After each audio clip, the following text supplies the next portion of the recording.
Hello, great people, and welcome back to the Defined Engagement BookCast. I'm D.FINED. Today we're going to be discussing the final chapter of Devin Halliday's book, Belonging Factor: How Great Brands and Great Leaders Inspire Loyalty, Build Community, and Grow Profits. The last chapter of this book with Devin is a practical approach to people, process, and profits. Welcome back, Devin. Glad you're here.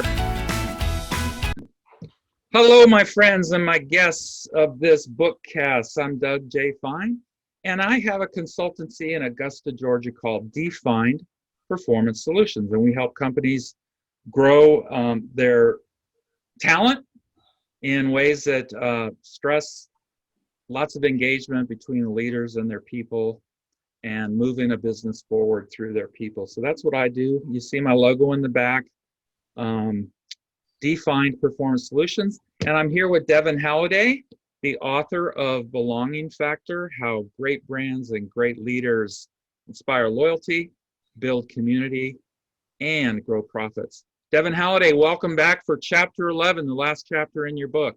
It is, and it's so great to be back. And man, I've had a blast with you this whole time. So let's make this chapter close with a bang.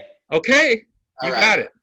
it. So how about if I start? I got to put on my, these.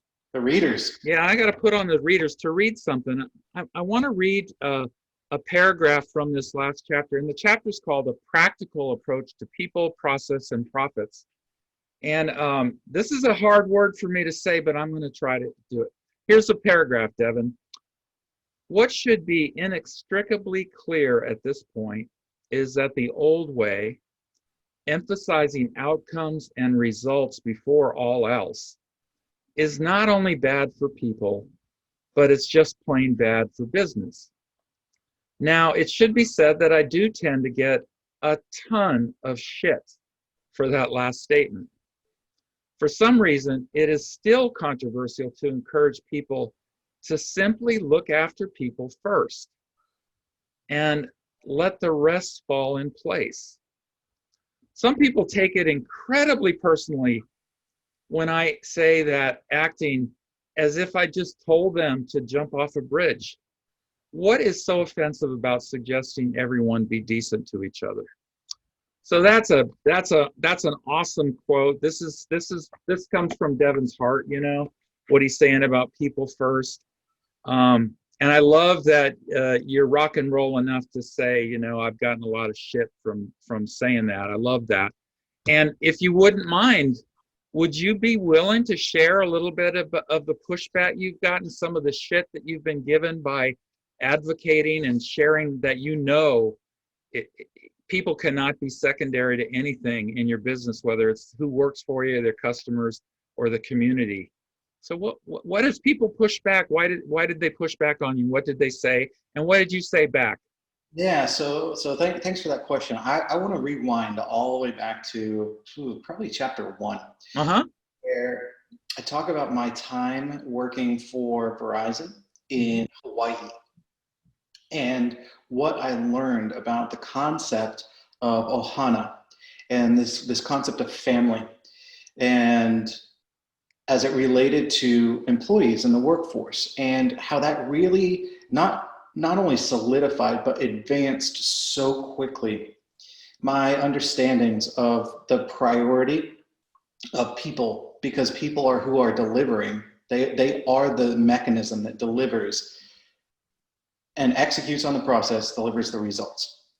And so that I reflect on that, because that is probably the one place in my corporate career that the culture of the business, all around the business, was pretty unified in that concept that we put the people before we put the KPIs, the results, the execution of process to the letter of its law.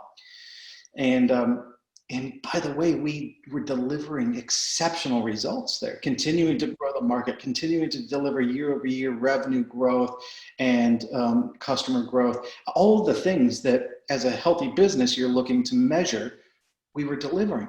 But that wasn't the top or most important conversation in any meeting, in any conference call, right? We got there. We discussed it. It's important. It's a priority. It's why our shareholders invest, right? So, but they invest for the result. Then it's up to the leaders to deliver the methods, systems, cultures, and process to get the result. And so I highlight that because, again, it was systemic in the culture in Hawaii, where it is often not systemic outside of pockets like that. And so the clear importance going back to the shit. So after I left Hawaii, I came to Pennsylvania, and I was responsible for quite a large area out here. I had a vice president who I reported to, who shared with me a few observations and things as we were riding along and visiting the employees across my area. And he shared some things with me in private during our driving and asked me some questions. And it really, really got under my skin. So let me bring it home for you. Sure. We had just left a place where one of my employees said that she needed to leave work right in the middle of helping a customer, take care of some stuff, came back and asked for one of the managers to be able to assist with this customer that she really needed to leave. And my VP felt it was important to intervene, which is generally kind of great, right? Like, oh my gosh, what's going on? What assistance do you need? What help do you need? Like, is there something that we can do for you? Hey, don't worry about any of this. Sure. We got it. That's not what happened. Why are you leaving in the middle of helping a customer? You need to finish helping your customer. My husband was just in a car accident, and my child was in the car seat. They're both being taken to the hospital. Well, listen, can you give a debrief then to this manager so they can get caught up to speed before you leave? So this was his thing. And I stepped in and I said, hey, Matt, there's no need for any of this part of it. We've got everything under control here. I appreciate your concern for the customer. What else am I going to say in that moment? And as we're driving then, he asked me why I'm such and I'm going to use some kind of offensive language, but I'm going to quote him. Why are you such a pussy in dealing with your employees? We needed to take care of that customer. That customer is our priority. Do you even know what they're spending a month? I looked at their account. They're a 6-figure customer for us every year. And that was his number one most important priority. It's okay to be aware and to look, even to go, oh wow, this is a really important customer. Let me go up and just make sure the customer's cool with the transition, and help that customer understand, that, hey, there was a bit of a family emergency, but thank you for being flexible, and we value your business. So I got shit for this. Now, it didn't stop there. We moved on with our day. We moved on with everything else. But on our next video conference call, where we had all my other peers on the call, what do you think is the first story he led with? He led with a story about how Devin needs to grow a backbone when he's dealing with his employees, because he's not putting customers first and he's not doing what's necessary for customers first. So then what happens when we got some customer survey scores that weren't so great? By the way, not from that area, from a different area that I was responsible for. What do you think he leads with? Well, this is probably because you have no focus on your customers. It's all about making sure your employees feel great. So it extended so many times over and over. Now that's just one example. Others weren't quite as bad. That was certainly the worst, but I think it epitomizes exactly the type of mentality and behavior that I'm addressing in that paragraph. And that is so widespread across so many different facets of our organizations in the United States and globally, honestly. That is an awful story. And what's coming to mind was a book that Bob Sutton wrote called what's it called? Asshole Factor or something like.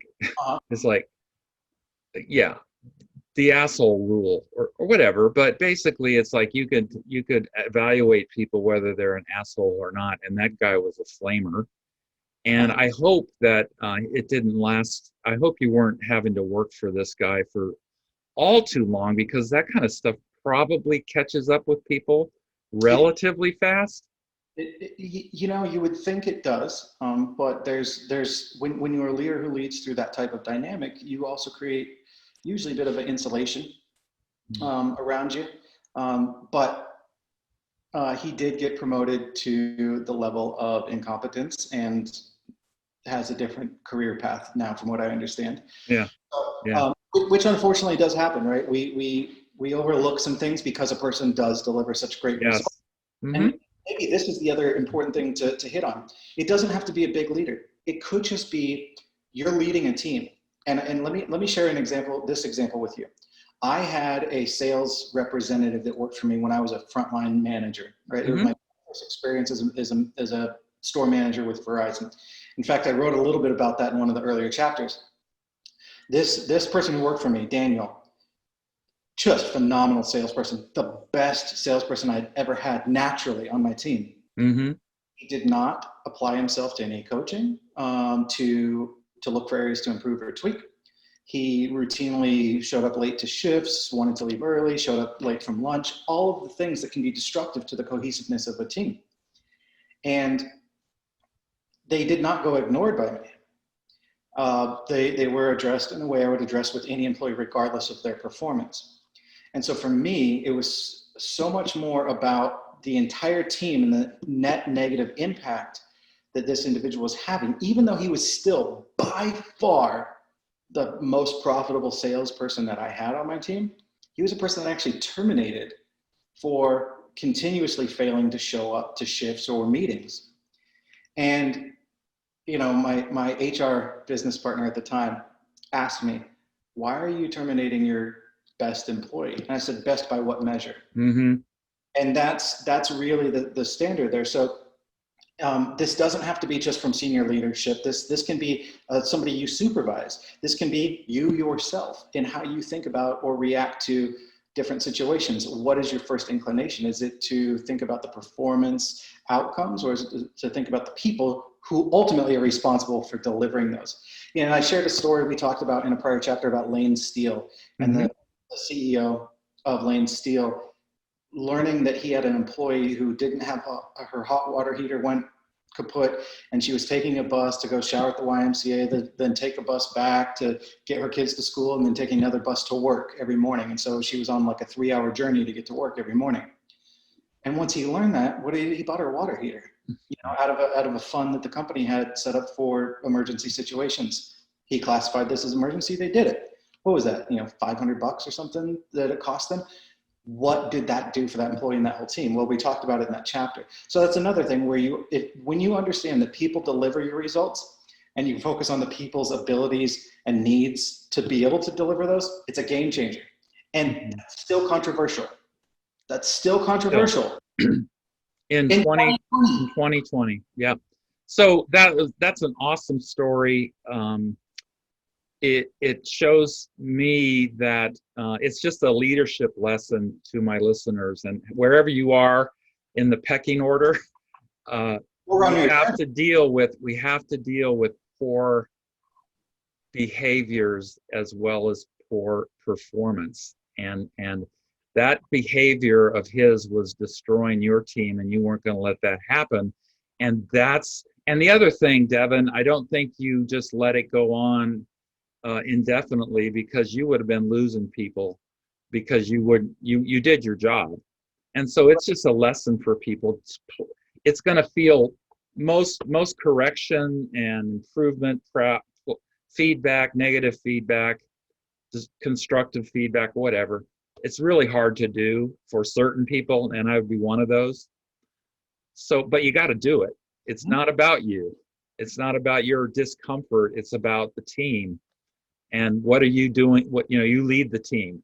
So it may suck the way it feels to correct somebody or give constructive feedback, but you got to do it. So great example of a real asshole, and then your story about yourself is awesome. So in closing here, Devin, you brought up in this chapter, I believe, a podcast that you have, and I want to hear what's it about. How do people find it? What kind of content are you shooting for when in delivering podcasts? Yep. And how do you think people can benefit from your podcast, and what's it called and all that? Yeah, all of that stuff. So let me wrap the book up the book real fast, and then move into the Sure.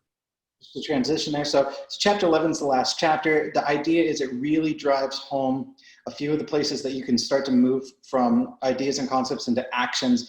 And all of those things are hit in our digital toolkit, which if you buy the book, then you have access to the digital toolkit. There's a free version available, website link maybe in the show notes. Mm-hmm.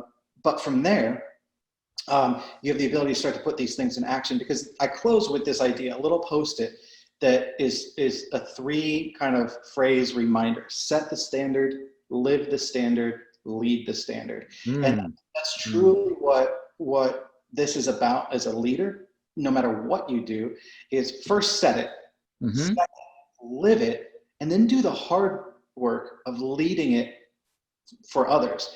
So a reminder, that's why it's kind of shaped as a little post-it in the book, but a reminder that all 3 are necessary and vital to be able to advance to being able to make the difference that you want to be able to make in the lives of those that you're responsible for, and in the business that you're responsible for, right? So thank you for summarizing it. So that's my summary on helping us wrap it up. Yeah. That's my summary on the whole book. Yep. The podcast came before the book, consequently, chronologically, although I did start the book, working on the book a little bit before the podcast. A podcast is called The Belonging Factor Podcast. Try to keep it really simple. It's available anywhere you get podcasts. You can access it from the website, listen on your Apple Podcasts, Spotify, streaming on anything else that there is, it exists. Now, the podcast it takes some of the concepts that are in the book, but it's really expansive. And the target audience is anybody who's looking to understand ways to be more inclusive in their actions, thoughts, behaviors. Anybody who's looking for ways to be a better team member, anybody who's looking for ways to be a better family member, support mechanism, advocate or ally in their communities, or leader at work. A lot of the folks who listen to the podcast tend to be HR professionals, and across, we have a global audience. Cool. Europe and US and Australia is really, really heavy. But the mission and reach is to bring real stories from real lived experiences to life in the context I just shared. So I've had guests like Jennifer Brown, who's an incredible diversity inclusion consultant, and a member of the LGBTQ community, to Joanne Lockwood, who is in London, and she's a transgender business leader in London, who has incredible background in IT in her former life, and now doing incredible work in the LGBT community. I've had D.FINED on the podcast. I don't know if you have yet, but if you haven't, D.FINED's coming on the podcast. Yeah, I'd like that. That'd be fun. You know what? I owe you. Don't worry. D.FINED will be on the podcast because D.FINED, Defined Performance Solutions, does a lot of great work on engaging employees, and that is exactly what we're talking about here. So, and I already mentioned in a previous chapter, Mike Taprari, who is the co-founder of a business that is doing an incredible job at building community and growing profits through and inspiring loyalty. I mean, they're hitting all 3 of the sub line there, right? Yes, they are. And so, we get a lot of really cool listener emails. And so I either try to respond to those on air or incorporate some questions into future future conversations. And what's really neat is there's been a tremendous amount of feedback I've had from guests about the listeners interacting with them. Cool. Messaging them and working with them. So what that tells me is this is kind of a cool place for people to learn and go seek more. And it's really important for me to try and bring guests into the dialogue and conversation who can speak plainly, as I tend to, who are accessible, who make themselves available to offer any insights, support, or context necessary for anybody who's interested in learning more or taking further steps in what they're doing. So it's really fun. It's been a really cool journey, and I'm really looking forward to 2021 when we start season 3, because there's some really neat changes and things that we're going to add into the podcast. So definitely add it into your your subscribe list and catch up, because season 3 is coming 2021. Very cool, Devin. Devin, this has been delightful. It's been fun. It's been a journey of learning for me. I've grown because of this book. I've grown in knowing you, and you're an extraordinary guy who we're shipmates. You know, if you've served in the Navy together, you are shipmates. You're a shipmate of mine, and a terrific author. And we have more books coming down the pike from you, right? That is true. Yes, there's cool.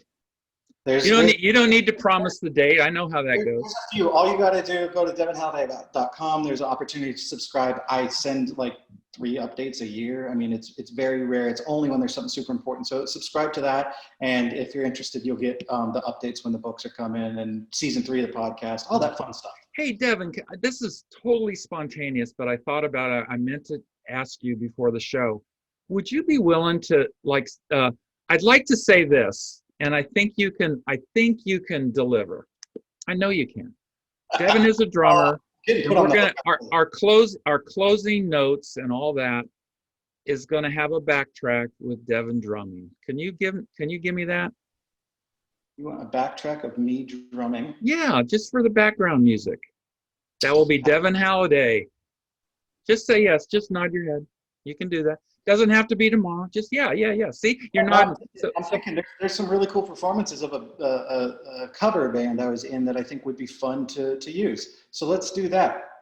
Great. Sounds good. Devin Halliday, thank you very much. Again, the book is Belonging Factor: How Great Brands and Great Leaders Inspire Loyalty, Build Community, and Grow Profits. Thank you again, Devin, and we'll see you down the road. Have a safe move to California. And when you get there, kiss the ground for me, okay? It's my home. All right. Bye-bye. Well, thank you again, everybody, for joining me on the D.FINED Engagement Bookcast. Our next guest is going to be Trish Tagley. She is the author of Everyone Knows You Suck, Bad Boss Stories, a Succinct Guide.